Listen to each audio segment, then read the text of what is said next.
Hey guys, and welcome into this video. So today I have for you 8 big boy tips that's going to help you out, especially early on during the game, to be able to level not only really efficiently, but also make the most of what you've got and what you find. So without any further ado, let me pay some bills from getting in a word from today's sponsor, and then we'll get into the video.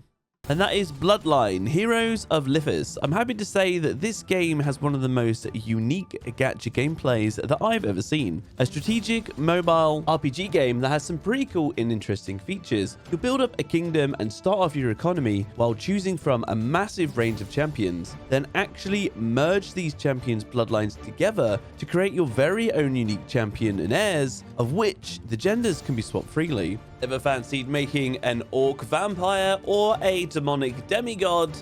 Then you're in luck. In fact, there are over 1,000 unique characters that you can make, and new ones are coming all the time. You can download the game and try for free right now using my link or scan the QR code and receive an amazing starter pack worth $20, a random champion, a summoning crystal, 100,000 gold, and even 100 diamonds. And also now is the best time to start playing, as Bloodline is giving away tons of rewards all month long during its 1-year anniversary event this June. You can claim a whopping 10 free summons, 3,000 diamonds, and an abundance of resources simply by logging in every day. The characters really are quite cool, like the new Titan Warrior here looks really amazing. With visually stunning 3D graphics and a hybrid design, deploy your team of hybrids into a vast and realistic fantasy world with stunning visuals. Hybrids inherit not only the talents and traits of their parents, but also their unique appearances. So download the game free now on both Android and iOS using my link in the description or scan the QR code. And also the first 30 players to leave their in-game account ID and username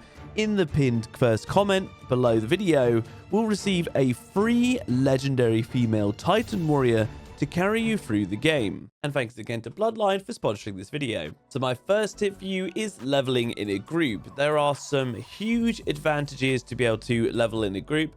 One thing that I found is it was significantly faster because it does give you an experience boost. So the more people you have in your group, the more experience you get. And I just found it so much easier as well that you'll be able to blast the game a lot faster. So if that sounds fun to you, then get yourself in a group. And also, did you know that you could go AFK in town while your friends kill enemies just out in the open world, as long as you're in the same zone, and you will get experience even while AFK.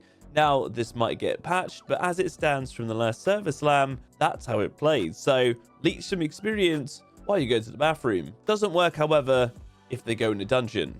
Tip number 2 is playing on World Tier 1. Now, World Tier 2 can be a bit of a debate. You get 20% extra experience from killing mobs, but it doesn't affect the experience from quests or affect drops. So you get the same drops, but be able to blitz the game a lot faster. So if you're looking to speedrun, or especially if you're playing something like a barbarian or a druid, and you want to make the early game a bit easier because that's where those classes are a bit weaker, then consider playing on World Tier 1 to smash out the game. Tip number 3 is upgrade your weapon regularly. Your weapon gives you a massive boost of damage every time you upgrade it. As you're going through the main storyline, don't really worry about putting legendary aspects on your weapon.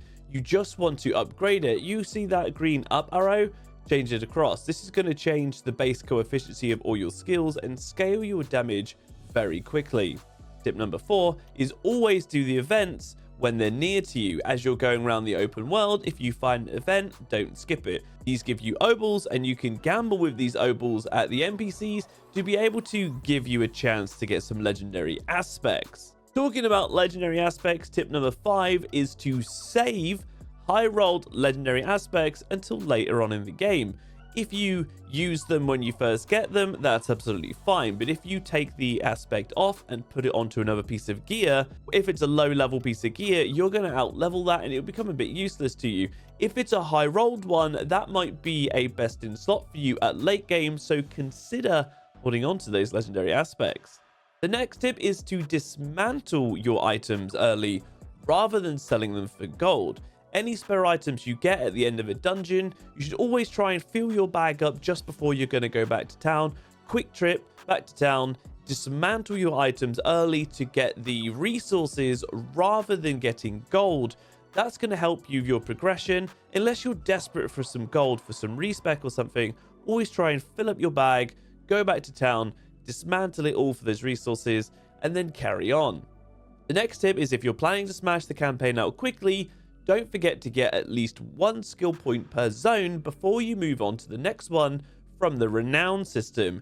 You can quickly do some dungeons and side quests to be able to get some Renown. To get that first skill point, it's going to help you a lot on your leveling journey. And my final tip is to always use elixirs. Not only do these give you a boost to like defense or offense, they also give you 5% extra experience. This throughout an entire leveling experience is going to be a very big boost to you as you're going on. So always pick up those resources in the open world and craft yourself some elixirs. Let me know down below what you thought about these tips and if they helped you. Super excited for Diablo 4, and like and sub for more Diablo 4 content. You can always catch me live at twitch.tv/Bentley_TV. Until next one, guys, I'll see you in Discord.